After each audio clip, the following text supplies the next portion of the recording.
Hi welcome to all. Sitaramam 50వ భాగం. ఇక కథలోకి వెళ్తే సుక్కు చేష్టలకు అందరూ నవ్వుకున్నారు. ఇంతలో మంజుల, మీతో కొంచెం మాట్లాడాలి, అలా లాన్లోకి వెళ్దామా అని అడిగింది కమల. సరే వదినా అంటూ ఇద్దరు బయటకు వెళ్తారు. ఏంటి మనకు తెలియని సీక్రెట్ డాడ్ అంటాడు రామ్. అదేం లేదురా, గుడికి వెళ్దామనే దాని గురించి సీత వాళ్ళమ్మ ఏం నిర్ణయం తీసుకున్నారని కనుక్కోవడానికి. మరి నువ్వు మామ్ ఏం నిర్ణయం తీసుకున్నారు? మేము ఓకే చెప్పాలని నిర్ణయం తీసుకున్నాము. హో సూపర్ డాడ్. సీతకి మాత్రం దిగులుగా ఉంటుంది. రామ్ అది గమనిస్తాడు. అప్పుడే సుక్కు 2 కాఫీలు తీసుకొని వచ్చి ఇస్తుంది. ఇవ్వను అని చెప్పావు. మీకోసం కాదు, మా సీతమ్మ ఫీల్ అవ్వకూడదని అంటూ మూతి తిప్పుకొని వెళ్ళిపోయింది. బయటకు వచ్చిన వాళ్ళు మాట్లాడుకొని లోపలికి వస్తారు. రామ్, మేము శుక్రవారం గుడికి రావడానికి ఒప్పుకుంటున్నాము, నువ్వు ఏర్పాట్లు చేసుకో అని చెప్పింది కమల. ఓ సూపర్ అమ్మా, అయితే ఏర్పాట్లు చేసుకుంటాను అంటూ హ్యాపీగా రామ్ ఎవరికో కాల్ చేయడానికి వెళ్తాడు. సీత తన గదికి వెళ్తుంది. ఆలోచిస్తూ సోఫాలో కూర్చొని ఉంటుంది. హాయ్, ఏంటి అంత దీర్ఘమైన ఆలోచనలు నీకు అంటూ ఒక గొంతు వినిపించింది సీతకు. ఎవరా అని చూసి పెదవులు విచ్చుకుంటూ, ఎన్ని రోజుల తర్వాత మళ్ళీ ఎదురయ్యావు నాకు, ఇప్పుడు గుర్తుకొచ్చానా, నేను ఏమైపోయావు ఇన్ని రోజులు అంటుంది సీత. నువ్వు సంతోషంలో మునిగి తేలుతున్నావు, అందుకే ఎదురుపడలేదు నేను అనింది సీత అంతరాత్మ. ముందుగా కంగ్రాట్స్ నీకు. ఎందుకు? తల్లివి కాబోతున్నావు కదా. నేను మాత్రమేనా, నువ్వు కూడా కదా నా అంతరాత్మవి. నేను అమ్మనైతే నువ్వు అయినట్లే కదా. అవును కదా, చూసావా ఆ విషయం ఎలా మర్చిపోయానో అంటూ సీత నవ్వుతుంది. నేను రాకముందు ఈ నవ్వు మొహంలో కనిపించలేదు, ఎందుకు అంది అంతరాత్మ. అంతే, సీత ముఖంలో నవ్వు మాయమై మళ్ళీ దిగులు కనిపిస్తుంది. నవ్వుతూ సీత పక్కన సీత అంతరాత్మ కూర్చుంటూ, ఎందుకో మళ్ళీ ఆ దిగులు. నీకు తెలీదా? తెలుసు, కానీ నువ్వు ఇంతలా దిగులు పడుతూ ఆలోచించాల్సిన అవసరం లేదు. రామ్ గారు నాతో ఏదో చెప్పకుండా దాస్తున్నారు అంది ఒక్కసారిగా బాధపడుతూ. దాస్తున్నారు అంటే నీకు చెప్తే నువ్వు టెన్షన్ పడతావనే కదా. చెప్పినప్పుడు పడే టెన్షన్ కంటే చెప్పలేదు అంటే అది అంత పెద్ద ప్రమాదమా అనే టెన్షన్ ఎక్కువగా ఉంటుంది కదా. ఎందుకు ప్రమాదమనే అనుకోవాలి? జస్ట్ నువ్వు తెలుసుకోకూడదు అంతేనేమో. అయినా నీ సమస్య ఏంటిప్పుడు? నిన్ను గుడికి తీసుకొని వెళ్ళడం లేదనే కదా. అదేం కాదు. అదే నిజమైనా నీతో పాటు ఆలు సంయుక్తలను కూడా తీసుకొని వెళ్ళడం లేదు కదా. అంటే మీరు ముగ్గురు అక్కడికి వెళ్ళకూడదనే కదా. అవును, ఇందులో రామ్కి ప్రమాదం ఏముంది? ఏమో, నాకేమీ అర్థం కావడం లేదు. అంతా అయోమయంగా ఉంది. నేను చెప్తున్నానుగా, నువ్వు ఇంతగా ఆలోచించాల్సిన అవసరం ఏమీ లేదు. రామ్కి అండ్ ఫ్యామిలీకు ఏమీ కాదు. నువ్వు చెప్తుంటే నాకు చాలా ధైర్యంగా ఉంది.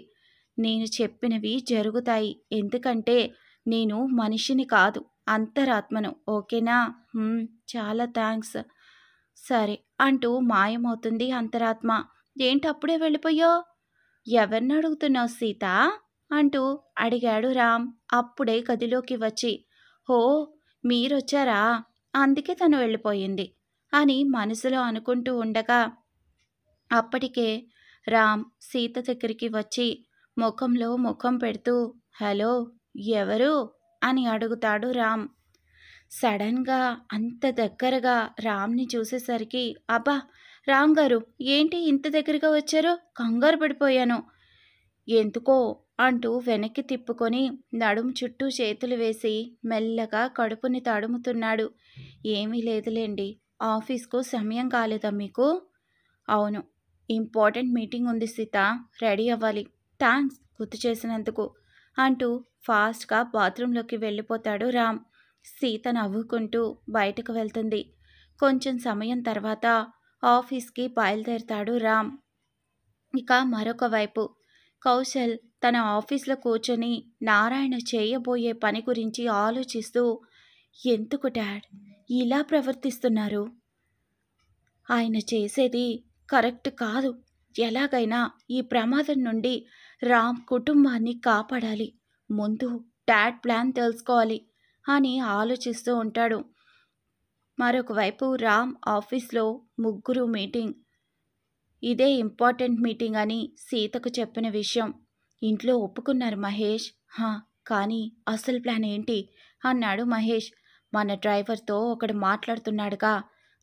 వాడే కదా నారాయణ మనిషి. వాడే. ఇప్పుడు మనకు వాళ్ళ ప్లాన్ ఏంటో చెప్పేలాగా చేసుకోవాలి. కానీ వాడెలా చెప్తాడు?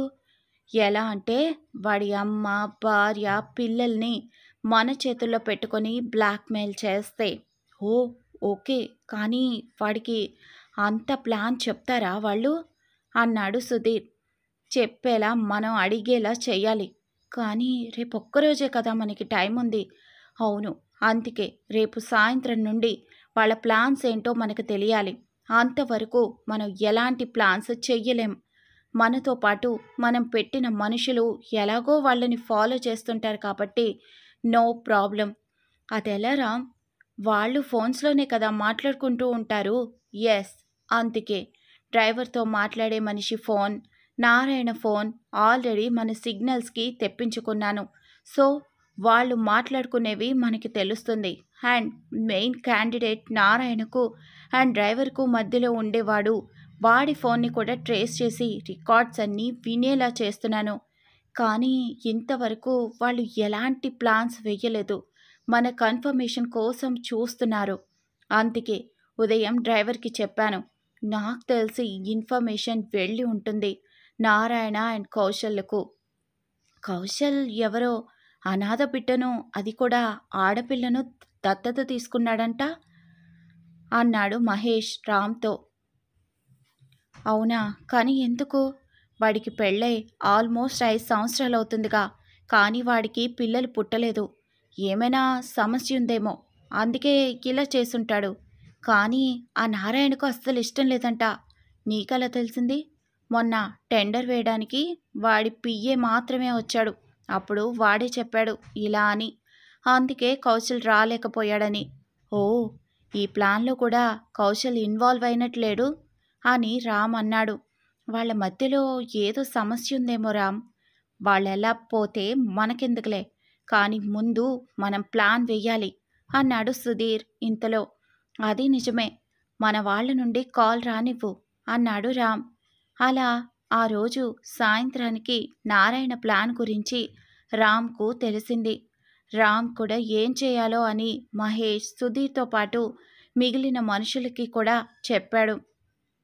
గురువారం సాయంత్రం ఇంట్లో వాళ్ళు ఉదయాన్నే వెళ్ళడానికి ఏం కావాలో అన్నీ కనుక్కొని రెడీగా పెట్టుకొని ఉన్నారు. అప్పటికి ఆలు, సంయుక్తలు కూడా కమల వాళ్ళ ఇంటికి చేరుకున్నారు. వాళ్ళతో పాటే ఇంకో 3 అమ్మాయిల్ని రామ్ రెడీగా పెట్టుకున్నాడు. వాళ్ళు ఎందుకు, ఎవరు అని ఇంట్లో వాళ్ళు అడిగితే ఏదో చెప్పేసి మేనేజ్ చేసేశాడు రామ్ అప్పటికప్పుడు. అదేవిధంగా డ్రైవర్ కుటుంబాన్ని కూడా వాళ్ళ కంట్రోల్లో పెట్టుకొని డ్రైవర్ని బెదిరించాడు రామ్ వీళ్ళు చెప్పినట్లు చేయాలని. అందుకు డ్రైవర్ కూడా ఒప్పుకోవాల్సిన అవసరం వచ్చింది. నారాయణ ఒక పక్కన ఎప్పుడు ఉదయం అవుతుందా అని ఎదురు చూస్తున్నాడు. ఇంకో పక్కన రామ్ కూడా. బాలరాజు పోలీస్ ప్రొటెక్షన్ కోసం అరేంజ్మెంట్స్ అన్నీ చేశాడు. కానీ మఫ్టీలో, అంటే యూనిఫామ్ లేకుండా వాళ్ళందరూ ప్రొటెక్షన్ కోసం వస్తారు. శుక్రవారం ఉదయం 5 గంటలకు ఇంట్లో వాళ్ళందరూ లేచి రెడీ అవ్వడం మొదలుపెట్టారు. అలాగే గుడిలోకి ఏమేం కావాలో కూడా అన్నీ అరేంజ్ చేసుకున్నారు. 2 డ్రైవర్లతో కార్లు రెడీగా ఉన్నాయి.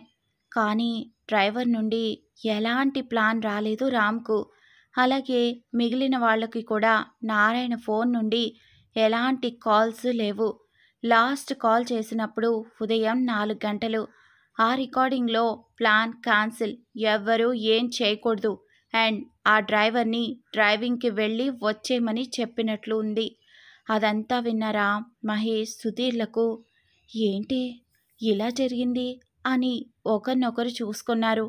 మనకు ఇలాంటి ఇన్ఫర్మేషన్ ఇచ్చి వాళ్ళు ఇంకేమైనా ప్లాన్ చేస్తున్నారా రామ్? అదే అర్థం కావడం లేదు. ఇప్పుడు వెళ్ళడం మంచిది కాదనిపిస్తుంది రామ్ నాకు అన్నాడు మహేష్.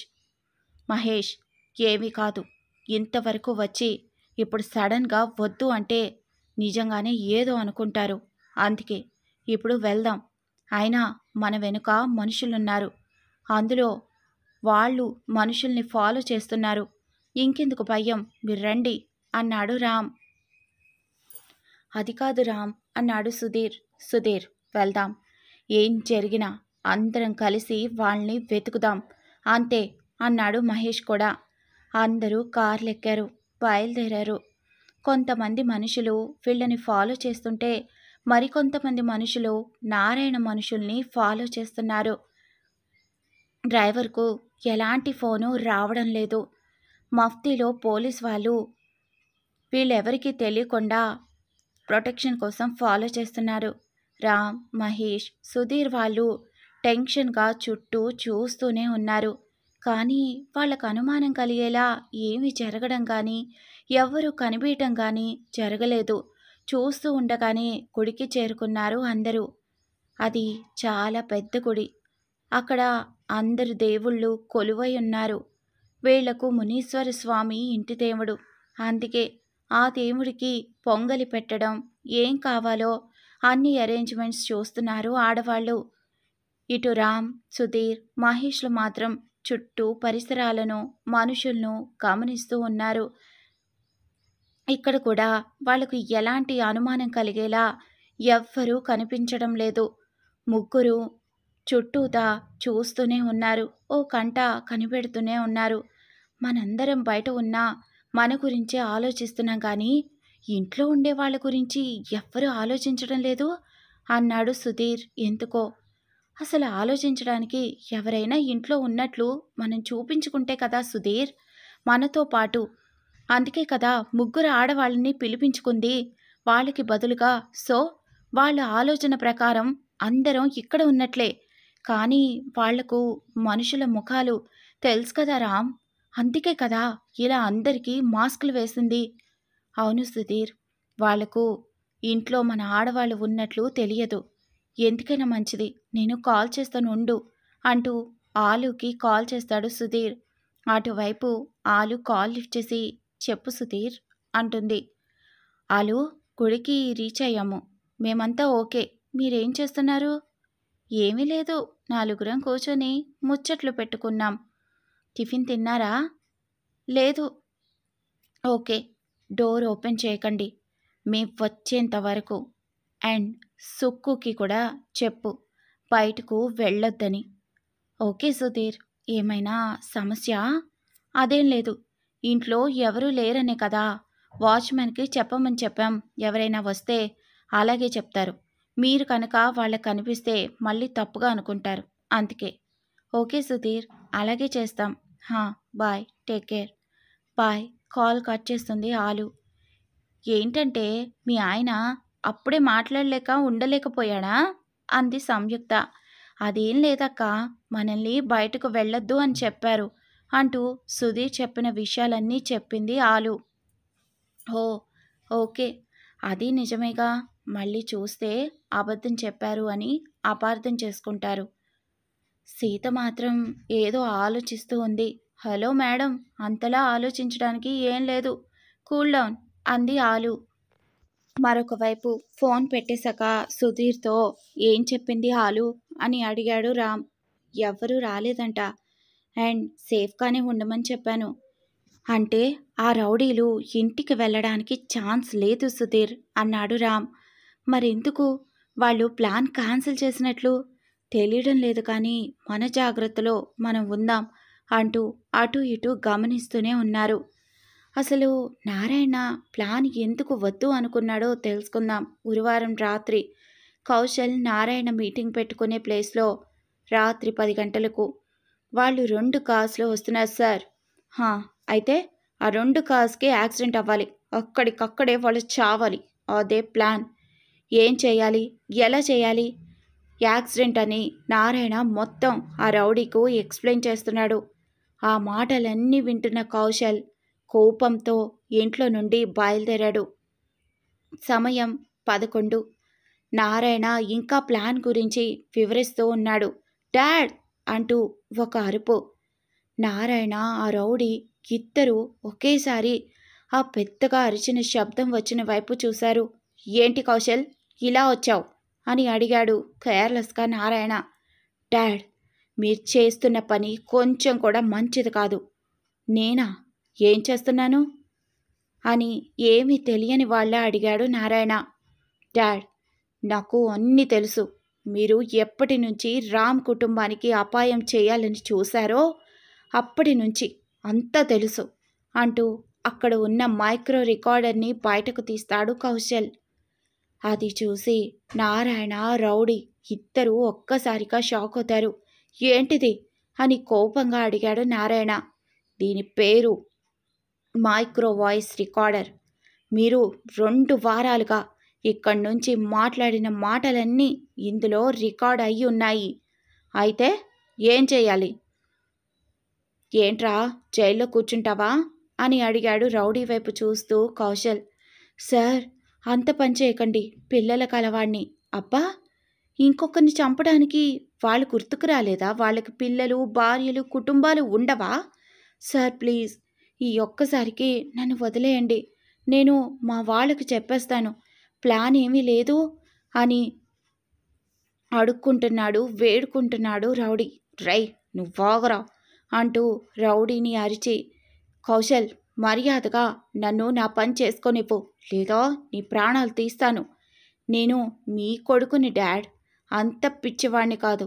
ఆల్రెడీ నేను ఇంట్లో అండ్ నా ఫ్రెండ్ శ్యామ్ పోలీస్ మీకు గుర్తున్నాడనుకుంటా, వాళ్ళకి చెప్పే వచ్చాను నాకేమైనా జరిగితే దానికి కారణం మా డాడ్ అని. అంతేకాదు, ఈ రికార్డింగ్ని కూడా లీకి శ్యామ్లకు సెండ్ చేసేసాను. ఇప్పుడు చెప్పండి, చంపేస్తానని. అయ్యో సార్, మీ అబ్బాయి అన్ని ప్లాన్లు చేసుకుని వచ్చారు, నన్ను వదిలేయండు అంటూ నారాయణకి చెప్పి, సార్ మీ కాలు పట్టుకుంటాను, నన్ను వదిలేయండి అంటూ కాళ్ళు పట్టుకొని ప్రతిమలాడాడు రౌడీ. రై, వదిలి వెళ్ళిపో, ఇంకెప్పుడు ఈ చుట్టుపక్కల కనిపించడానికి వీల్లేదు. సరే సార్ అంటూ వెళ్ళిపోయాడు రౌడీ. రేయ్ ఆగురా, నేను చూసుకుంటాను, నీకు భయం అవసరం లేదు అని నారాయణ చెప్తున్నా కౌశల్ చూపించిన రికార్డింగ్కి, చెప్పిన మాటలకు చెమటలు పట్టి పరుగులు తీశాడు రౌడీ. అప్పటికే సమయం 12. బయటకు ప్రాణభయంతో వచ్చిన రౌడీ వాళ్ళందరికీ కాల్ చేసి చెప్పేశాడు ఆ చుట్టుపక్కల ఎక్కడా ఉండొద్దని. కానీ డ్రైవర్కి చెప్పడం మాత్రం మర్చిపోయాడు. అందుకే డ్రైవర్కు ఎలాంటి కాల్ రాలేదు. ఎందుకంటే ఓన్లీ ఆ రౌడీకి మాత్రమే తెలుసు డ్రైవర్ నెంబర్. కానీ ఎందుకు మర్చిపోయాడో టెన్షన్లో మర్చిపోయి ఉంటాడు. కౌశల్, నువ్వు చేస్తున్న పని నేను ఈ జన్మలో క్షమించలేను. అవసరం లేదు డాడ్, కానీ మీలో మార్పు వస్తే చాలు. నారాయణ కోపంగా చూస్తున్నాడు కౌశల్ని. అసలు ఎందుకు డాడీ ఇదంతా? మనకి ఆస్తులు ఏమీ అవసరం లేదని చెప్పానుగా. ఇప్పుడు బిజినెస్ బాగానే ఉంది, మనం బ్రతకడానికి కావాల్సినవన్నీ ఉన్నాయి, ఇంకా ఎందుకు? ఆ ఈశ్వర్ అంకుల్ ఆస్తులు మనకి. అయినా ఆ ఆస్తులు బాలరాజ్ అంకుల్ మాత్రం ఉపయోగించుకోవాలని చూస్తున్నాడా? అంటే కాదు కదా, అవి అనాథ శరణాలయానికి కదా ఇవ్వాలనుకుంటున్నారు. నేను పాపను దత్తత తీసుకొని వెళ్ళడానికి వెళ్ళినప్పుడు అక్కడ ఎంతమంది అనాథ పిల్లలున్నారో తెలుసా డాడ్? వాళ్ళని చూస్తే నాకెంత జాలి వేసిందో. నేను మంత్లీ డొనేషన్ ఇస్తాను అని మాట ఇచ్చాను. అలాంటి మంచి పనికి ఆ డబ్బులు ఉపయోగించబోతారు అని తెలిసి ఎంతో ఆనందం వేస్తుంది. అలాంటిది నీకెందుకు ఈ డబ్బు పిచ్చి?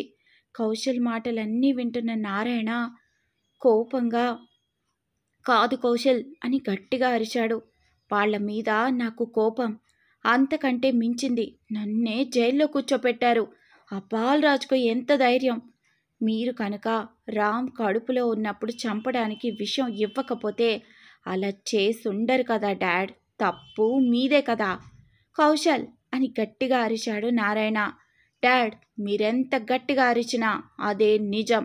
నేను వాళ్లకు ద్రోహం చేసింది మీరు నా మీద అభిమానం, ప్రేమ పెంచుకోవాలని. కానీ అది ఎంత పెద్ద తప్పో అని లిఖిత అలా చావుతో పోరాడుతున్నప్పుడే నాకు అర్థమైంది. అందుకే నేను మారాను. మీరు మారండి. వాళ్లకు ఇక మీదట ఎలాంటి అపాయం చేయకండి ప్లీజ్ అన్నాడు కౌశల్. నారాయణ ఏం మాట్లాడకుండా అలాగే ఉండిపోయాడు. మీ పగకు, పంతానికి ఎలాంటి అర్థం లేదు డాడ్. ప్లీజ్ నేను చెప్పింది ఆలోచించండి.